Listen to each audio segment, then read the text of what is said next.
Salam, hər vaxtınız xeyirli olsun, əziz müəllimələr. Bugünkü mövzu izahımız savad təlimi məşğələsinin təşkili metodikası üzrə olacaq.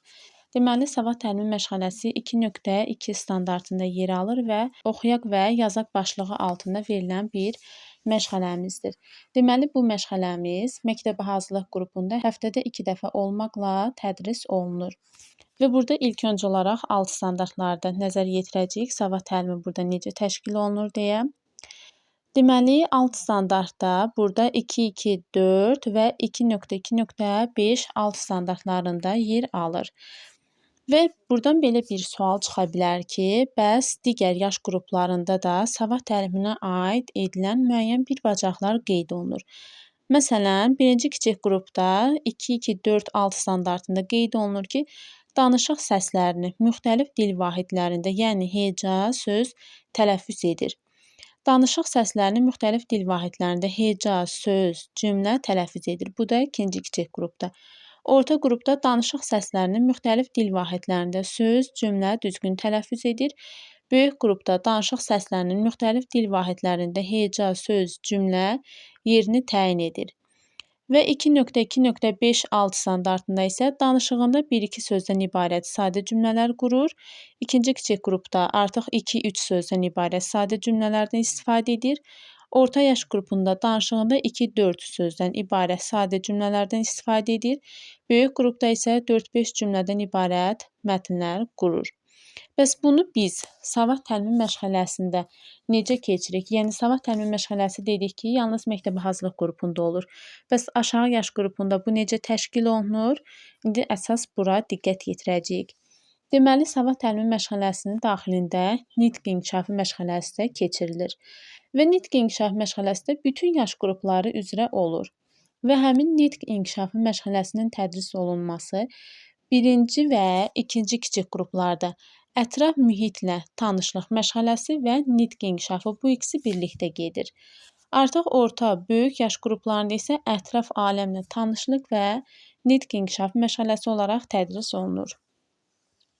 Və burada həmin bu 4 yaş qrupu üzrə verilmiş alt standartları biz reallaşdırırıq ətraf aləmlə və ətraf mühitlə tanışlıq məşğələsini keçərkən.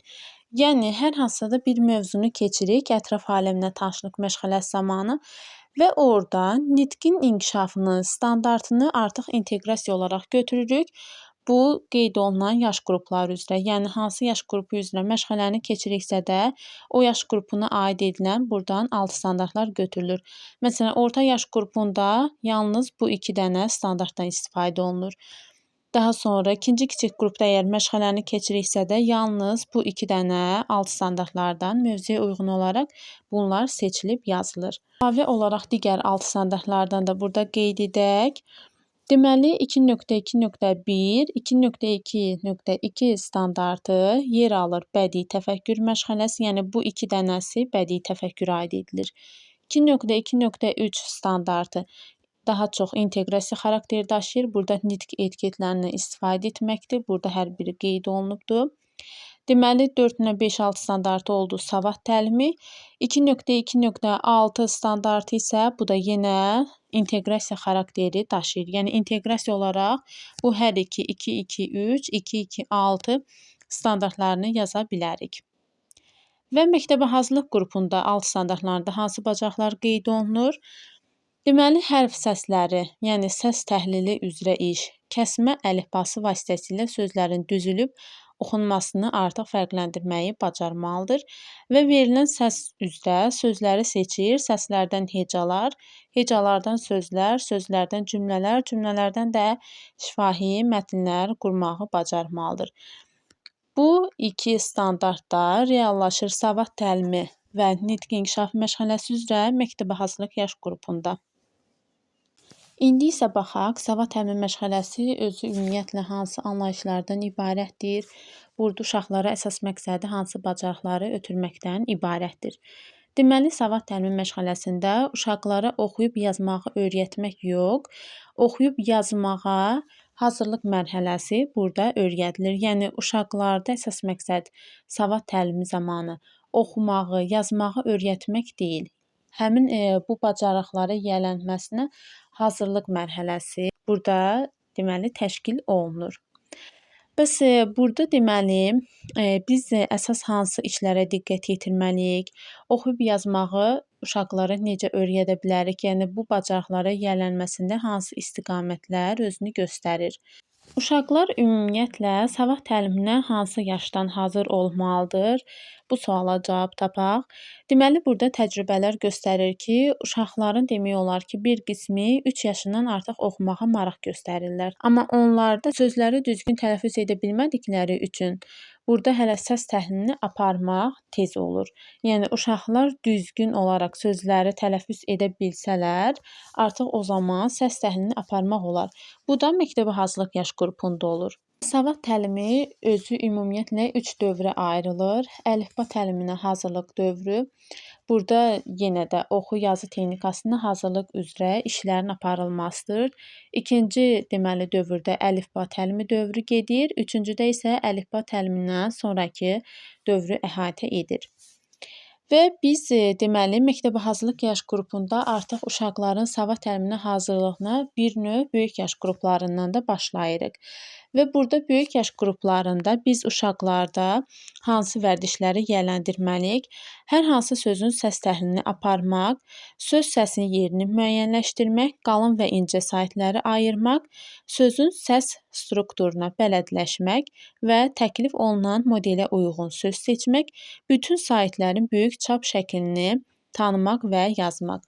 Yəni bunları biz məşğələ olaraq keçmirik. Sadəcə olaraq şifahi şəkildə bu qeyd etdiyim anlayışları, bacarıqları uşaqlara aşılayırıq. Yəni böyük yaş qrupundan məktəbə hazırlıq yaş qrupuna keçid kimi dəyərləndirilir. Yəni artıq burada bu qeyd olunan bacarıqlar üzrə işlər aparılır, amma şifahi şəkildə. Yəni biz belə deyək də, böyük yaş qrupunda savad təliminə hazırlıq işini aparırıq. Artıq məktəbə hazırlıq yaş qrupunda da əlifba təliminə hazırlıq üzrə işlər burada görülür. Daha sonra burada uşaqların əsas nitqlərinin inkişaf etdirilməsidir və biz də bunu məsələn şeirlər oxumaqla ola bilər, nağılların danışılmasıdır, hekayələrin danışılmasıdır. Artıq bu bacarıqlarla uşaqların nitqini inkişaf etdiririk. Bəs burada oxu təliminə hazırlıq üzrə işin məzmunu nədən ibarətdir? Bura diqqət yetirək. Deməli, məktəbəqədər dövrdə oxu təliminə iki cür yanaşmaq mümkündür. Səsləri və onları ifadə edən hərfləri eyni vaxtda öyrənməklə qısa müddətdə uşaqları sadə hecalarla oxu vərdişi aşılamaq. İkinci yanaşma da odur ki, uşaqları dil gerçəkliklərini məktəbdə fonetika və morfologiya məşğələlərində öyrədiləcək gerçəklikləri mənimsətdikdən sonra təmiz praktik vəzifənin yerinə yetirilməsinə, yəni oxumaq vərdişinin öyrədilməsinə başlamaq. Deməli, burada biz daha çox ikinci mərhələyə üstünlük veririk. Yəni burada məzmunu ondan ibarətdir ki, ümumi bütöv sözü uşaqlara deyirik, daha sonra onları hecalara, hərflərə bölürük. Amma birincidə qeyd olunur ki, birinci hərfləri deyir, öyrədirik, daha sonra bütöv söz deyirik. Biz də təbii ki, bunu belə etmirik. Daha çox istifadə etdiyimiz ikinci yanaşmadır. Məsələn, alma sözünü deyirik, daha sonra onu hecalara bölürük, alma. Sonra onları hərflərə bölürük, a, l, yəni bu hərflərdən ibarətdir. Birinci hərfləri, sonra hecaları, sonra bütöv sözü öyrətmirik. Yəni birinci sözü deyirik, daha sonra isə onu hissələrə bölürük. Daha sonra burada Elkonin oxu təliminin məzmunu ilə bağlı müəyyən bir mərhələlər qeyd etmişdir. Həmin mərhələlər 3 mərhələyə bölünür. Birinci mərhələdə sözlərin, yəni səs təhlilinin formalaşmasını və dilin fonem səs sisteminə ümumi bələdləşmə mərhələsidir. Yəni fonetik səsin burada öyrədilməsidir. İkinci mərhələdə sait fonemlər sisteminin mənimsənilməsi, onların hərflərlə ifadə olunması, sait hərflərlə və fonemlərə ümumi bələdləşmə mərhələsidir. Üçüncü isə samit fonemlər sisteminin mənimsənilməsi, onların hərflərlə ifadəsi və oxunun əsas mexanizminin mənimsənilməsi mərhələsidir. Deməli, birinci mərhələdə ilk öncə olaraq sözlərin səs təhlilini aparmağı uşaqlara öyrədirik. İkinci mərhələdə sait fonemləri öyrədirik. Üçüncüdə isə artıq samit fonemlər öyrədilir. Yəni, bu mərhələlər ardıcıl şəkildə bir-birini tamamlayır. Jirovda eyni deməli şəraitdə 5 yaşlılarla savad təlimini təşkil edir. Yəni uşaqlarda bu müşahidələri aparır və belə bir nəticəyə gəlir ki, ilk öncə olaraq səs təhlili aparmaq bacarığı olmalıdır, sonra əlifbanı bilmək, daha sonra isə oxumaq bacarığı uşaqlara yiyələndirilməlidir. Və belə bir nəticəyə ən son olaraq gəlir ki, 5 yaş savad təliminə başlamaq uşaqları nitqin səs həqiqətlərinə daxil etmək üçün ən əlverişli dövrdür. Yəni 5 yaşlı uşaqların savad təlimini artıq bilməsi ən yaxşı bir dövr hesab olunur. Çünki burada artıq uşaqlar səsi düzgün tələffüz etməyi, vurğudan istifadə etməyi mənimsəmiş olurlar. Daha sonra burada sözlərin hecalara bölünməsi texnikası vardır ki, biz bu hecaları uşaqlara bu formalarda izah edirik ki, məsələn, biləyi çənənin altına qoyub, alt çənənin neçə dəfə aşağı düşüb qalxması ilə hecanın sayını müəyyənləşdirmək, sözdəki hər hecanı tələffüz edərkən bir barmağı qatlamaq, hər hecanı tələffüz etdikdə əl çalmaq, nazik zolaqlar şəklində kəsilmiş kağızı ağzın qarşısında tutub sözü tələffüz edərkən deməli, zolaqların neçə dəfə yellənməsinə fikir vermək, hər hecanı tələffüz etdikdə əli yavaşca stola vurmaq. Və burada gördüyünüz kimi şəkil üzrə də qeyd etmişəm. Yəni burada biz məsələn deyirəm ki, alma. Alma. Yəni hər hecanı belə hecalara böldükdə, daha doğrusu sözləri belə hecalara böldükdə əl çalırıq ya əlimizi masaya vururuq. Yəni bu formada bu priomlardan istifadə edirik. Bu zaman artıq uşaqlar sözləri rahatca hecalara bölməyi bacarırlar. Artıq bu bacarıqlar uşaqlarda asan şəkildə özünü göstərir. Daha sonra yazı təliminə hazırlıq üzrə işin məzmunu nədən ibarətdir? Ümumiyyətlə yazı təlimini biz uşaqlara, belə deyək də, kiçik yaşlı uşaqlardan öyrətmiş oluruq. Yəni bu kiçik motorikanın inkişafından irəli gəlir. Məsələn, iplərə muncuqların düzəlməsidir, qələmlə rəsm çəkməsidir. Artıq burada qələmi tutmaq bacarığı uşaqlarda inkişaf edir. Daha sonra mozaika oyunlarıdır, yəni ümumi şəkildə didaktik oyunların özüdür. Yazı təliminə hazırlıq kimi özünü göstərir. Daha sonra paltarını düymələməsidir, ayaqqabısının bağını bağlamaq və s. Bu kimi bacarıqları biz uşaqlara verəndə, bu tapşırıqları yerinə yetirərkən kiçik motorika bacarıqları inkişaf edir və bu da yazı təliminə hazırlıq üzrə bir növ işin gedişatını tənzimləmiş olur. Və burada ətraflı olaraq qeyd etmişəm yazı təlimi haqqında. Özünüz ümumi məlumatı oxuyarsınız. Əsas məqamları qeyd edirəm mən. Daha sonra uşaq bağçasında savad təlimi üzrə işin təşkili xüsusiyyətləri nədən ibarətdir? Burada biz deməli, ilk öncə olaraq sözdür, səsdir, sait, samit, qalın saitlərdir, incə saitlərdir. Artıq bunları tam öyrədirik. Yəni məktəbə hazırlıq qrupunda artıq bunları uşaqlar fərqləndirməyi bilir, tanıyırlar. Hansı hərf saitdir, hansı hərf samitdir, artıq bunları bilirlər. Və onu da qeyd edim ki, deməli, savad təlimi məşğələsi 25-30 dəqiqə ərzində aparılır və burada da deməli, motivasiya mərhələsi var, dərk etmə, tətbiq etmə və bildiyimiz kimi dərk etmədən sonra da idman dəqiqəsi olur. İdman dəqiqəsinə də təxminən 1-2, 2-3 dəqiqə belə vaxt ayırsaq, elə bil burada da gedir hardasa 27-28 dəqiqə tam bu məşğələyə vaxt sərf olunmuş olur. Daha sonra burada deməli qeyd etmişəm, birinci mərhələdə uşaqları bu saitlərlə tanış edirik. İkinci mərhələdə artıq samitlərlə tanışlıqdır.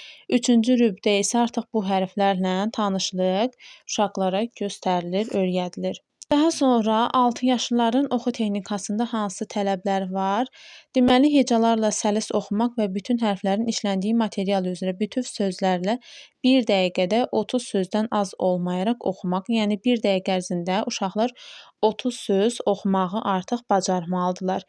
Daha sonra 5 yaşlı uşaqlar, deməli, məktəbə hazırlıq qruplarında 4 sait, 13 samitlə artıq tanış olub bilməlidirlər. Deməli, bunlara da aid edilir 4 sait A, I, O, U saitləri, samitlərdəki N, M, R, S, Ş, D, T, P, Y, X, Z hərflərini artıq bilməlidirlər.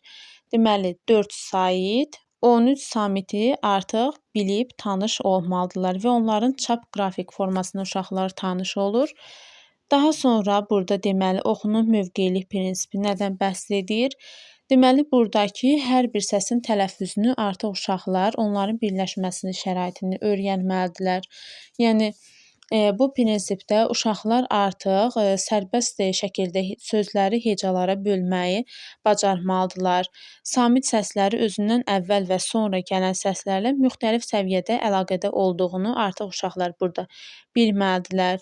Sözlərin necə deməli hecalara bölünməsi, hansı söz sait hərflə, hansı söz samit hərflə başladığını artıq bunları uşaqlar bilməlidirlər.